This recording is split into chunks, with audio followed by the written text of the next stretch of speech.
Hello दोस्तों, welcome back to my channel. स्वागत है आप सभी को हमारे इस YouTube channel the some news study पर। दोस्तों, मैं हूं कुमार किरण और आज हम लोग एक्सप्लेन करने जा रहे हैं बीएड कोर्स से ब्लूप्रिंट के बारे में। यानी कि हम लोग ब्लूप्रिंट के बारे में आज हम लोग जानकारी लेने वाले हैं। तो चलिए दोस्तों, विदाउट टाइम वेस्ट फटाफट से शुरू करते हैं। चलिए हम लोग देखते हैं ब्लूप्रिंट का अर्थ में हमारा दिया हुआ है। ब्लूप्रिंट को हिंदी में हम लोग नीलपत्र के नाम से जानते हैं। यानी कि हम लोग कह सकते हैं कि ब्लूप्रिंट का हिंदी नाम हमारा नीलपत्र होता है। ब्लूप्रिंट एक प्रकार से किसी भी विषय वस्तु या पाठ्य वस्तु से संबंधित प्रश्न पत्र का निर्माण करने से पहले उसका प्रारूप तैयार किया जाता है। नेक्स्ट हमारा दिया हुआ है, इसी प्रकार शिक्षण उद्देश्य के आधार पर अंक भार प्रदान करने हेतु निर्मित प्रारूप ब्लूप्रिंट कहलाता है। ब्लूप्रिंट के कई उपनाम हैं, यानी कि बहुत तरह के नाम से ये जाना जाता है, जैसे नील पत्र, आधार पत्र, प्रश्न पत्र की नींव, प्रश्न पत्र की रीढ़ की हड्डी। तो हम लोग कह सकते हैं ये सभी ब्लूप्रिंट के उपनामे हैं। नेक्स्ट हम लोग देखते हैं, ब्लूप्रिंट में एक सारणी का निर्माण किया जाता है। ब्लूप्रिंट में एक सारणी को भी तैयार की जाती है, जिसमें प्राप्त उद्देश्य, पाठ्य सामग्री, प्रश्न आदि का विवरण दिया जाता है। जो ब्लूप्रिंट के द्वारा जो भी हम लोग सारणी बनाते हैं उसमें प्राप्त उद्देश्य, पाठ्य सामग्री, प्रश्न आदि का विवरण उसमें रखा जाता है। ब्लूप्रिंट का निर्माण करते समय सर्वाधिक महत्वपूर्ण तथ्य पर ध्यान देना चाहिए।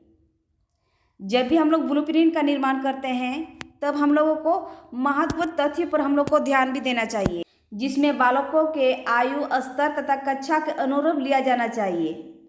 जब भी हम लोग ब्लूप्रिंट को तैयार करते हैं यानी कि निर्माण करते हैं, उससे पहले बालकों के आयु स्तर को भी हम लोग को देखना होता है, वो कौन सी कक्षा के हैं उसको भी हम लोग को देखना होता है। इसके बाद ही उसी के हिसाब से ही हम लोगों को ब्लूप्रिंट का प्रारूप तैयार करनी होती है।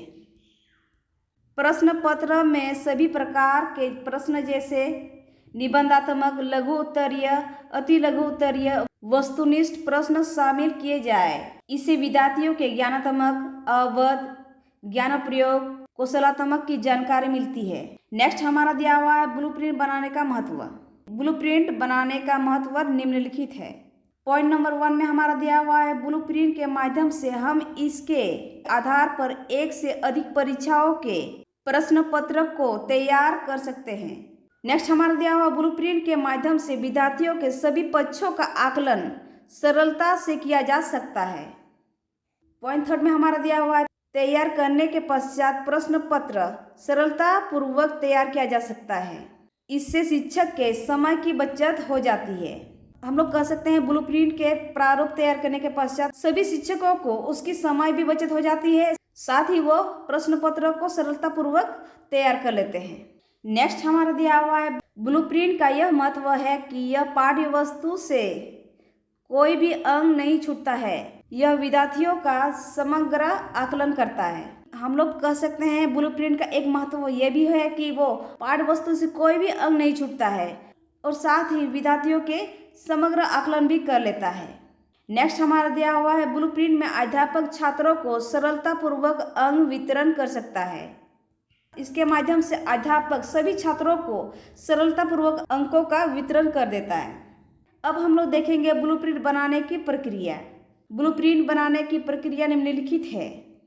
पॉइंट नंबर 1 में हमारा दिया हुआ है, प्रश्न विषय वस्तु से संबंधित हो।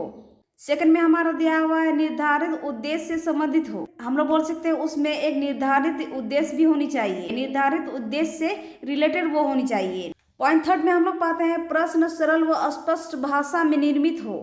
कोई भी क्वेश्चन हमारा सरल और स्पष्ट भाषा में निर्मित हो, जो बच्चे को पढ़ने में आसानी या सुविधाजनक हो, वैसे भाषा में उसका निर्माण करनी चाहिए। नेक्स्ट हमारा दिया हुआ है, प्रश्न पत्र विशिष्ट उद्देश्य की प्राप्ति में सहायक हो।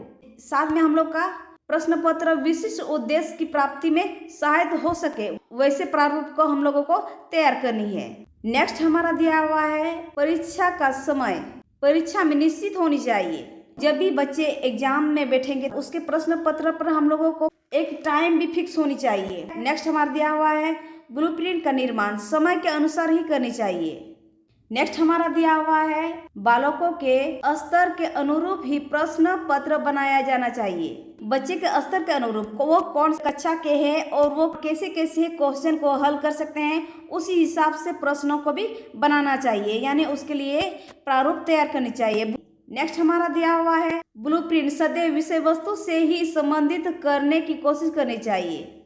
जब भी हम लोग ब्लूप्रिंट को निर्माण करते हैं तो क्या करते हैं, सबसे पहले हम लोगों को देखना होता है कि वो कौन से विषय वस्तु से संबंधित है, ताकि बच्चे आराम से वो अपने एग्जाम को लिख सके।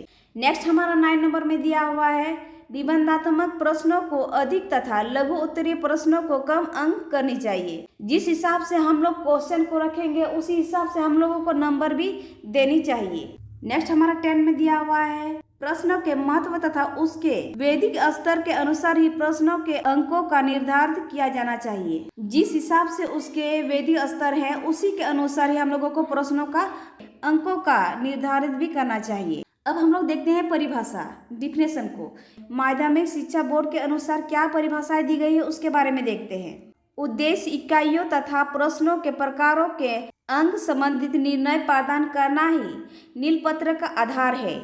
इसके अनुसार यह कहा गया है कि उद्देश्य इकाइयों के जो भी हमारा प्रश्नों के प्रकार होते हैं उसी के अंक संबंधित निर्णय प्रदान करना ही हमारा इसमें नीलपत्र का आधार दिया हुआ है। चलिए दोस्तों इसका नेक्स्ट परिभाषा देखते हैं। हमारा नेक्स्ट परिभाषा में दिया हुआ है वगेला व व्यास के अनुसार। इसके द्वारा क्या परिभाषाएं दी गई है उसके बारे में चलिए देखते हैं।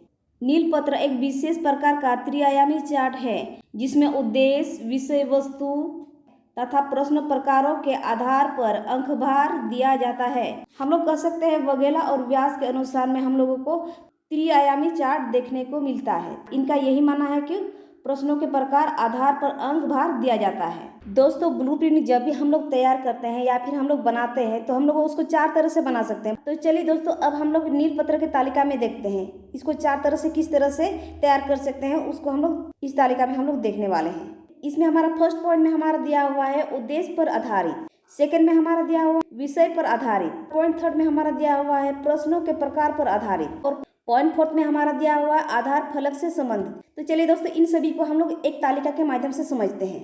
चलिए दोस्तों इस तालिका में हम लोग देखते हैं नीलपत्र प्रश्न पत्र के तालिका में देखते हैं। यहाँ पर सबसे पहले हम लोगों को विषय लिख लेना है। कौन से विषय का हम लोग प्रश्न पत्र बना रहे हैं उसको हम लोगों को यहाँ पर लिख लेना है। यहाँ पर हमारा है जैसे रासायनिक विज्ञान, उसमें कुल अंक हमारा है 100 का यानी कि 100 का है और कौन सी कक्षा की चल रही है उसको हम लोग को यहाँ पर लिख लेना है। बच्चे का समय यहाँ पर निर्धारित कर लेना है कितना समय उसको मिल रहा है क्वेश्चन का आंसर देने के लिए। पहला कॉलम में हम लोग उद्देश्य को रखेंगे, सेकंड कॉलम में हम लोग रखेंगे अंक में खंड और लिखित, थर्ड कॉलम में हम लोग रखेंगे बच्चे का यहाँ पर अंकों का कुल प्रतिशत हम लोगों को यहाँ पर लिख लेना है। जितना क्वेश्चन हम लोग लेने वाले हैं उसको यहाँ पर अंकित कर देना है। इसके बाद उसका ऑल टोटल जितना हमारा कुल आएगा उसका प्रतिशत यहाँ पर लिख लेना है। सेकंड वैसे ही हमारा अवबोध से भी हम लोग कितना क्वेश्चन उठा रहे हैं उसका यहाँ पर अंकों को लिख लेना है। जितना क्वेश्चन का आंसर सही कर पा रहे हैं उसका कुल अंकों का यहाँ पर प्रतिशत लिख लेना है। नेक्स्ट ज्ञान प्रयोग में भी हमारा सेम वैसे ही रहेगा। जितना क्वेश्चन हम लोग ले रहे हैं उसको यहाँ पर अंकित कर देना है। बच्चे कितना क्वेश्चन का सही उत्तर यहाँ पर दे पा रहे हैं उसका कुल यहाँ पर प्रतिशत भी लिख लेना है। क्वेश्चन में भी वैसे ही करना है। जितना क्वेश्चन से हम लोग ले रहे हैं क्वेश्चन उसका यहाँ पर अंक अंकित कर देना है। इसके बाद उससे कितना बच्चे लेकर आ रहे हैं कुल अंक का प्रतिशत यहाँ पर भर देना है। चलिए दोस्तों अब हम लोग देखते हैं विषय पर आधारित तालिका में क्या दी हुई है। इसमें हमारा फर्स्ट कॉलम में हम लोगों को रखना है क्रमशः संख्या यानी कि किस किस टॉपिक से हम लोग क्वेश्चन को उठाने वाले हैं। सेकंड कॉलम में हम लोग को रखना है विषय सूची यानी कि कौन कौन विषय से हम लोग क्वेश्चन को उठाने वाले हैं। और लास्ट में हम लोगों को अंक उसका अंकित कर देना है कि कौन से विषय से बच्चे कितना अंक ला रहे हैं उसको यहाँ पर भर देना है। मान लीजिए हम लोग चैप्टर 1 से रासायनिक अभिक्रिया और समीकरण को ले रहे हैं, उससे बच्चे कितना अंक लेकर आ रहे हैं उसको यहाँ पर भर देना है। यानी कि हम लोग बोल सकते हैं कौन से विषय में बच्चे कितना नंबर लेकर आते हैं उसको हम लोगों को यहाँ पर लिख लेना है। सेकंड चैप्टर में हम लोग देखते हैं तो हम लोगों को वहाँ पर मिलता है अम्ल, क्षार, लवण, यानी कि बच्चे ये सारी जितना भी हमारा है धातु, अधातु, कार्बन, तत्वों का वर्गीकरण, प्राकृतिक संसाधन का प्रबंधन, इन सारी विषयों से बच्चे कितना नंबर लेकर आ रहे हैं उसको यहाँ पर हम लोग को अंकित कर देना है।